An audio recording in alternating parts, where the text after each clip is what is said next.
Whew, oh man. Glad we finally got that done, right? That was way too long overdue. Whew, yeah. I don't suppose I missed anything while I was making that vid, did I? Well, by now most of you probably know the score. Longer vids devour big stretches of my time. I fall behind on new releases. We do these clusterfuck episodes to help make up for all the lost albums and Sunrise Sunset. It just so happens that I ended up getting a lot of Patreon requests while I was making GDR1, so consider this the first of 2 catch-up quickies I hope to get done this month. This one will be all Patreon requests, and a more traditional one will hopefully come out towards the end of the month. I mean, I was gonna give top priority to patrons here. I mean, that's just good business. As the old saying goes, the customer may always be right, but the customer who leaves a big tip is a bit more right than the others. So in no particular order, how about we start with... This request comes from longtime supporter Akraloth2160. You guys remember him. He was the one who pledged to have me review Vector's Terminal Redux, one of the best metal albums from last year that, for whatever buggery reason, I am medically prohibited from listening to. But Battle Beast, a Finnish power metal sextet, thankfully is more on the, not as ear-bleeding side of metal. I mean, thank Christ for that too. I can't afford another trip to the emergency room, dude. No, but Battle Beast is a whole other animal entirely. I actually wrote that line? Jesus Christ, I'm losing my touch. This group is power metal, and by power metal, I mean POWER METAL! To those of you that might remember my strong sliding scale of rock dynamics from a previous episode, yeah, this is pretty firmly in the strong bad camp. This is power metal from the school of Manowar, Halloween, Dragon Force, Blind Guardian, et al. Hell, it almost sounds like something the Brothers Chaps would compose as a joke, and fuck, I absolutely love it.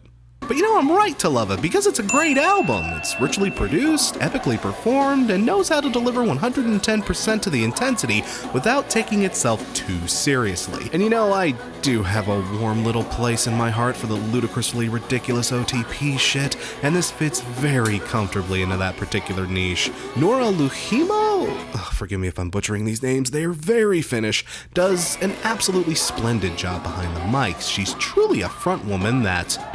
No man!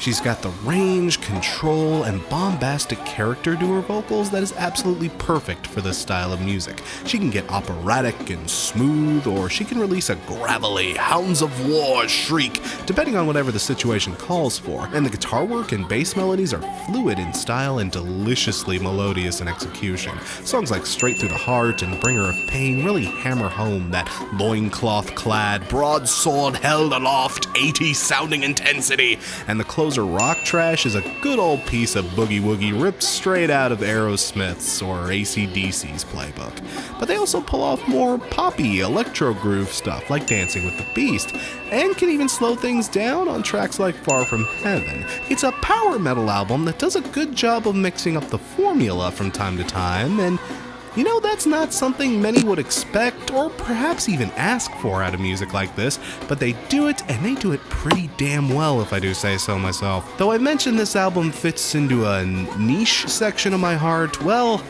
I mean, at the end of the day, that is also what it is. It's pretty niche. While I absolutely adore the bright, wonky, almost sugary keyboards laced all over this thing, there is going to be a section of people who hear the first 30 seconds of this album and instantly start to recreate the Ipecac scene from that one Family Guy episode.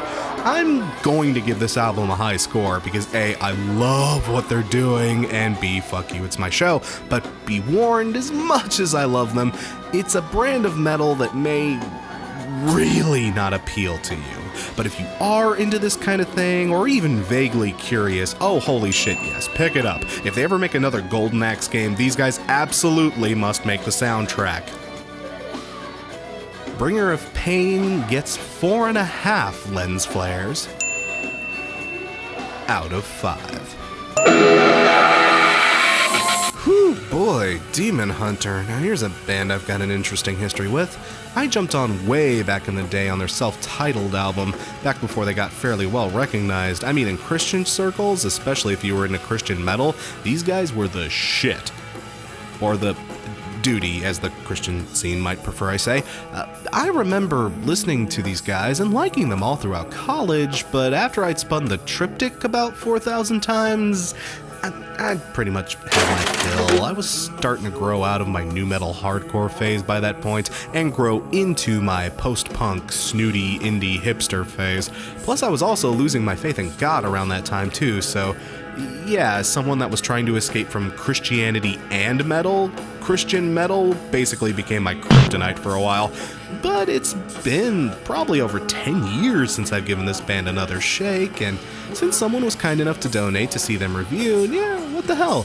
Some of those old Christian acts I loved actually really held up well over time, so let's see if these guys turned out to be an Everglow or a Family Force 5. I will say that this album was way more interesting than I thought it was going to be. The band has definitely matured over time, and they've gotten much better at song crafting than the old days when they were hanging out with 1,000-foot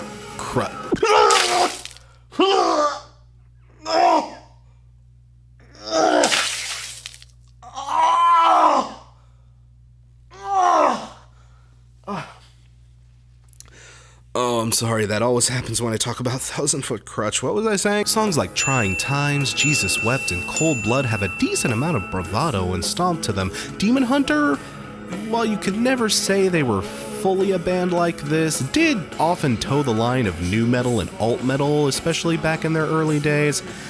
And it appears that, like most intelligent groups from that day, they've spent most of their time since then getting as far away from that sound as humanly possible. Good. I'm glad. I'm sure your fan base is too. Look, if Suicide Silence couldn't make that work, fucking nobody could. But once the slower tracks like One Step Behind, The End, and Patience started happening towards the end of the album, I started falling asleep. Look, these guys, even back in the day, they weren't always the best at slowing things down, and they haven't gotten much better over time. Ugh. I mean, these guys are good at the more thrashy and intense stuff, but when they kick things down, it's just really unsatisfying. It's not what they do best. I mean, yeah, you can technically order a salad at Red Robin, and it may not even be the worst salad you've ever had, but it's kind of missing the point of Red Robin, you know? And while this album never full-blown lost me or bored me to tears or anything, it did still exhibit some of the same issues I've always had with Demon Hunter, in that in times it can feel a little, toothless, uninspired, safe feeling. Demon Hunter is the Coldplay of Christian metal. What they're doing isn't bad by any means, but there's way more interesting stuff out there.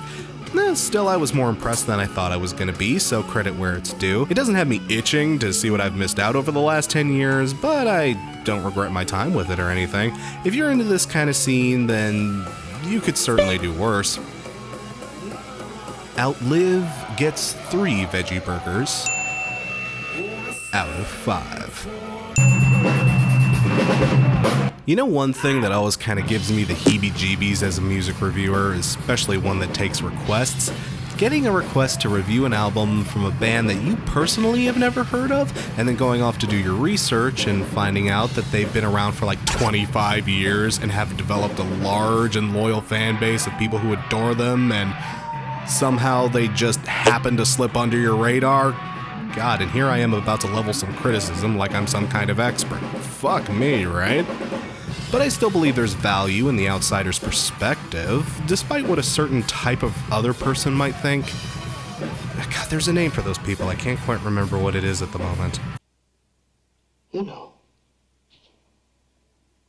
Morons.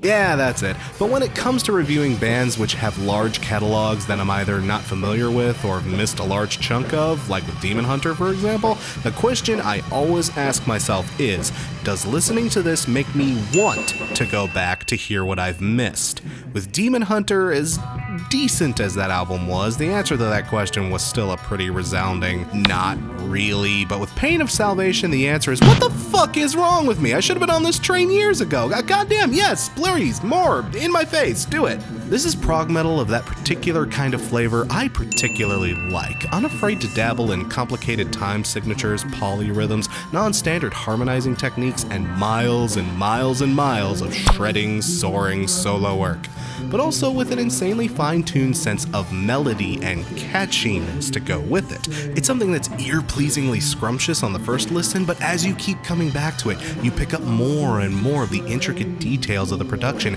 and you gain a greater understanding of what the band was going for and how terrifically they pulled it off. It's like replaying Mega Man X and realizing, oh yeah, this stage is all fucked up because of what I did to Storm Eagle. Oh! I've only given Passing Light of Day a couple of spins at writing, but I'll be damned if I'm not hooked. Those of you into the Between the Buried and Me, Devin Townsend project, or even the periphery flavors of prog, yeah, definitely give this a try. And to those of you that are more familiar with this band, look, please let me know where I should start combing through their back catalog, because whoa. In the Passing Light of Day gets 4.5 sick back tats out of 5. You know, let's step away from metal for a sec, shall we? Let's focus on something truly dark, twisted, cynical, and disturbing beyond all recognition. That guy who used to drum for Fleet Foxes.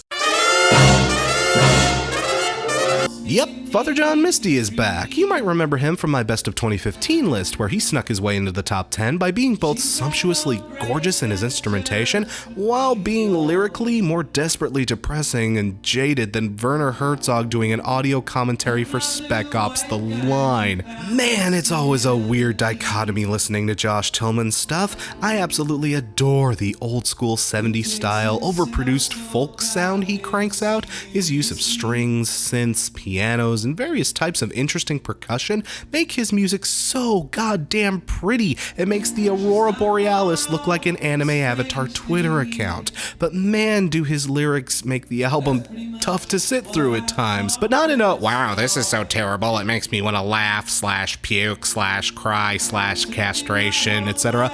In fact, I think his lyrics are actually quite terrific. If not a touch idiosyncratic, I mean, just in places. Yeah, that line about betting Taylor Swift every night on the Oculus Rift sounds cheeky and poignant now, but give it 10, hell, maybe even 5 years, and we'll look back on that the same way we did when LFO sang about girls who liked Abercrombie and Fitch. I'm just saying. But minor glibs on metaphor choice aside, Misty's lyrics are stupendous, if not just relentlessly pessimistic. But I guess by this point we all know that. I mean, going into any FJM release, this is just par for the course. And with song titles like Ballad of a Dying Man, When the God of Love Returns, There'll Be Hell to Pay, and things it would have been helpful to know before the revolution. Oh, for fuck's sake. You do kinda know you're not exactly walking into a Delight record or anything, but it just kinda wears away at your soul a bit. Especially given this album's length, and given a lot of the shit that's going on in the world right now.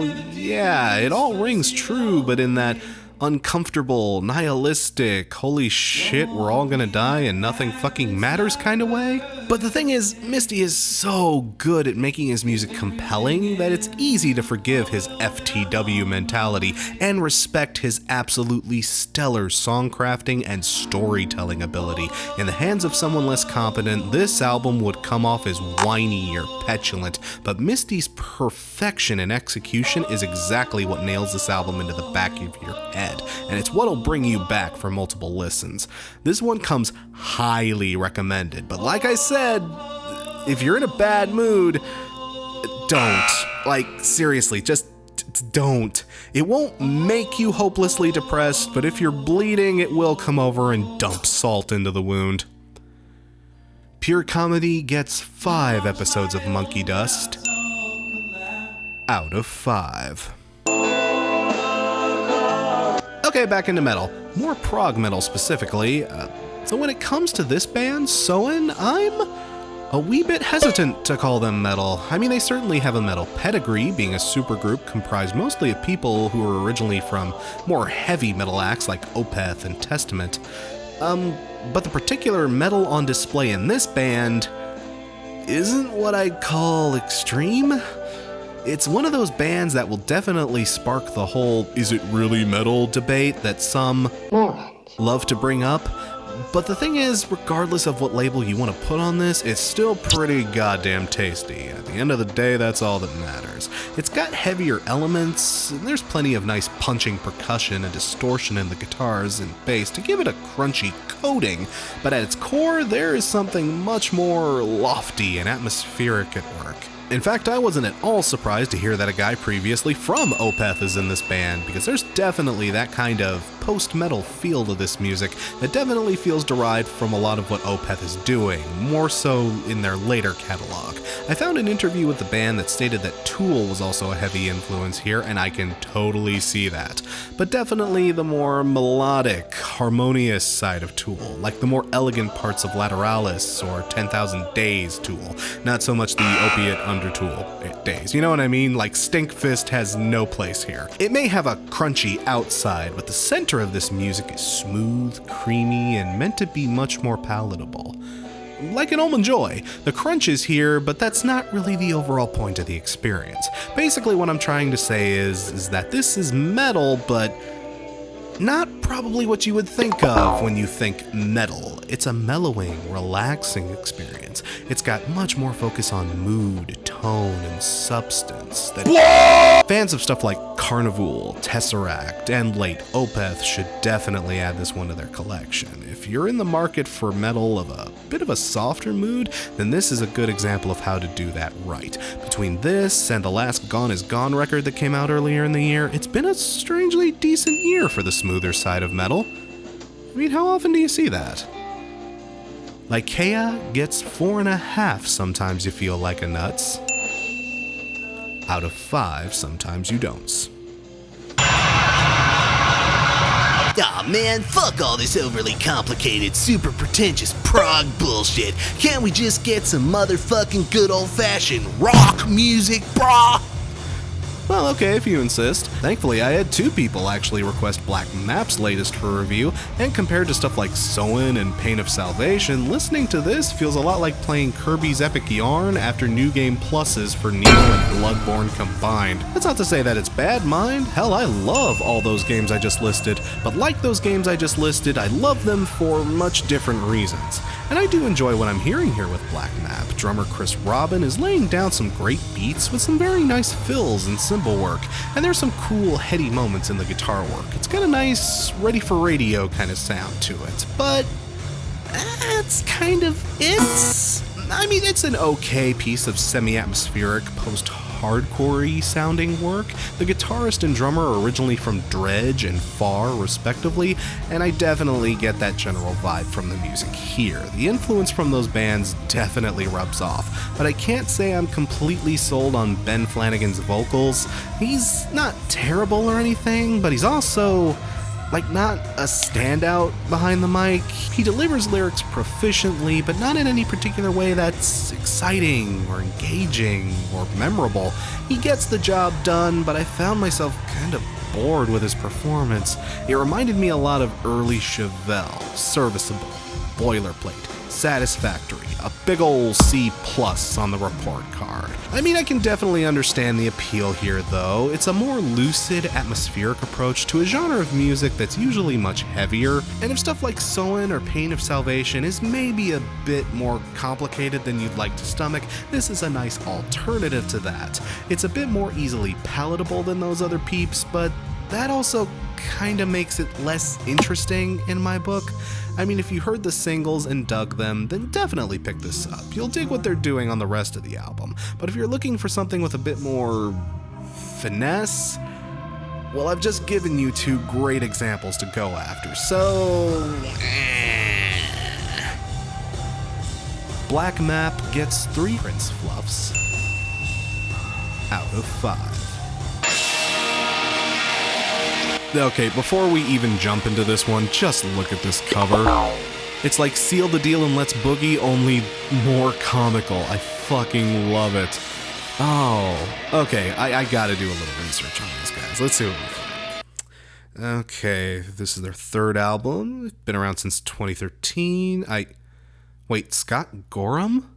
Where have I heard that name before? Thin Lizzy? Thin Lizzy? Phil Lynot's been dead for 31 years. How the hell is Thin Lizzy still around? Yeah, fun fact about this band, when they aren't performing new material under the name of Black Star Riders, they actually serve as the modern incarnation of Thin Lizzy. Did you even know Thin Lizzy was still around? Lord knows I didn't. But yeah, the guys wanted to make original music, and rather than do it under the Thin Lizzy name, and no doubt rightfully piss off an entire loyal fan base, when they release original albums, they do it under the Black Star Riders moniker. You know, credit where it's due there, they probably could have easily milked the name recognition to high hell and pulled in more green on nostalgia, but it's good of them to at least kinda respect Lynot's legacy, but they really kind of aren't, because after listening to this album, all I can think is, wow, this sounds like Thin Lizzy if they were twice as bland. This album, honestly, I don't have too much to say. It just sounds like a Thin Lizzy cover band. Probably because it is essentially a Thin Lizzy cover band. When something sounds this derivative to another band, I have no choice but to ask myself, does this band do anything better or more interesting than the band they're knocking off? And if not, why am I not listening to that band instead? I mean, would I call this offensive or incompetent? No, but my only really prominent thought while listening to this thing was, man, I wish I could just be listening to Jailbreak or Bad Reputation right now. And look, it's never a good sign when an album makes you want to listen to other albums, you know? I mean, I have no idea who this album is even for. Maybe to someone who has absolutely no idea who Thin Lizzy is, there might be something to take from this? I wouldn't know, I guess, but all I can say is to those of you who might be interested in giving it a try, look, just go spin Thin Lizzy instead. It's still there, it hasn't gone anywhere, and it's much, much better than this. Heavy Fire gets 1.5 Johnny the Foxes out of 5 Jimmy the Weeds. Ugh, Darkest Hour, Black Star Riders, Black Map. You know, what is it with rockers and metalheads in the color black? I swear to God, if I ever front a band again, I'm gonna call it Pinky McTitty Sprinkles and the Rainbow Glitter Gumdrops. Anyway, Darkest Hour. Again, this was another one of those bands that has had a long, storied history. I just don't happen to be familiar with it. Man, I really suck at this job, don't I? But I spun Godless Prophets and Migrant Flora. Really dug what I heard. Lightning quick beats, chunky galloping bass lines, shrieking throaty screams, and the kind of lightning-style shredding that shucks you right out of your chair and into the center of the pit. Man, after all this atmospheric stuff, I was hoping we could get back on the pain train. Hell yeah. This is some melodic death metal of pretty top-shelf quality. It's in league with Children of Bodom, At the Gates, and the earlier parts of In Flames' catalog, so naturally I went to look up and see what part of Sweden these guys were from, and was surprised to hear that they're an American band. I mean, not that there aren't terrific American MDM bands out there, but this album possessed that kind of feel, that kind of melody and intensity, the rigorous instrumentation that you usually have to import from Northern Europe, you know? They kind of wear their influences on their sleeves.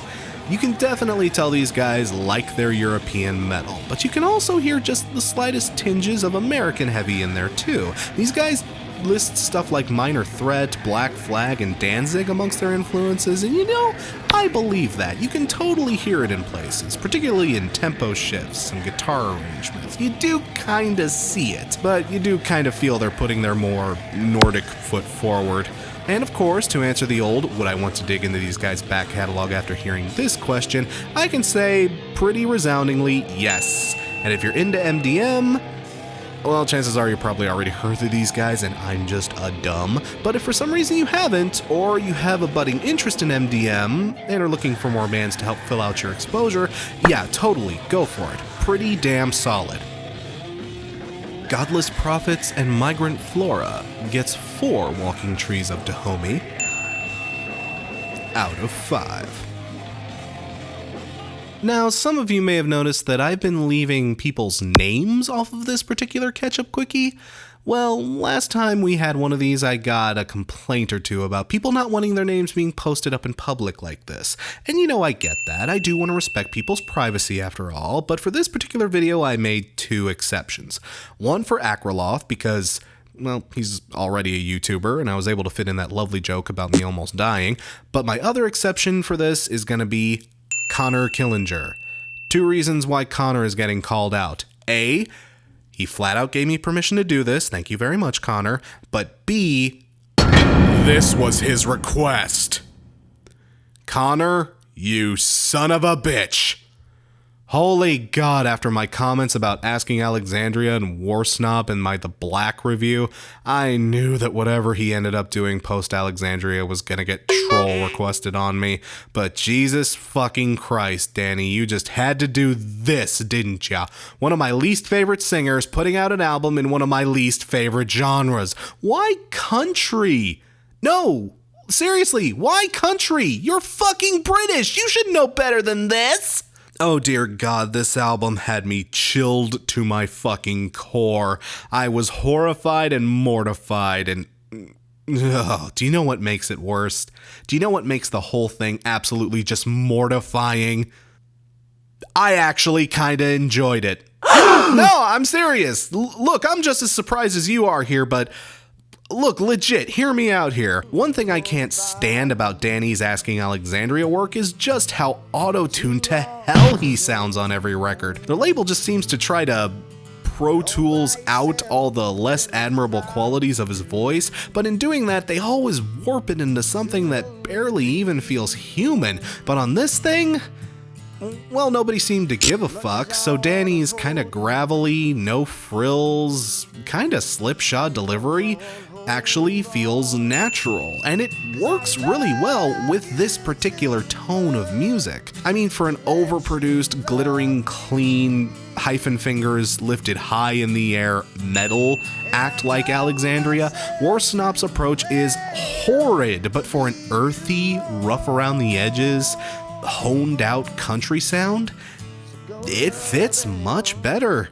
There's still some noticeable correction here, because there just has to be, doesn't there? But overall, Danny feels so much more in his element here than he does on any Alexandria record. And even though I despise country, even as much as I hate the genre, the music on this album isn't nearly as intolerable as I thought it was gonna be. I mean, it doesn't really reinvent the wheel or anything, and a lot of the instrumentation is a bit over-polished. But man, come to think of it, have you heard most country music over the last 10 years? It's all over-polished these days. Fuck, if anything, it's weirdly refreshing to hear a country album that actually sounds like a country album, and not just a pop album with a stupid southern accent. Even lyrically, this thing didn't turn out as bad as I thought it was gonna be, especially when I heard that first single, Don't Overdrink It. Oh.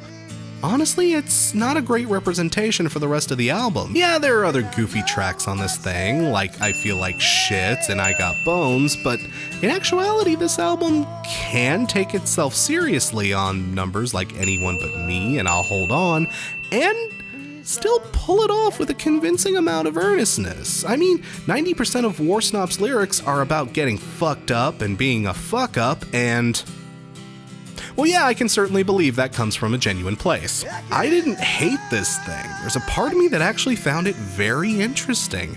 Is it album of the year material? Hell no. But this album serves as another great example as to why I sometimes review albums that appear to be god-awful on the surface. For every person that complains, "Ugh, Crash, why don't you only review good albums?" Well, because this is why. If Connor hadn't requested this, yeah, I totally would have skipped over this. This concept alone sounds like concentrated donkey shit if it had been run through GarageBand, but in execution, Danny's hindrances as a mainstream rock performer actually benefit him here as a rawer, grittier country act.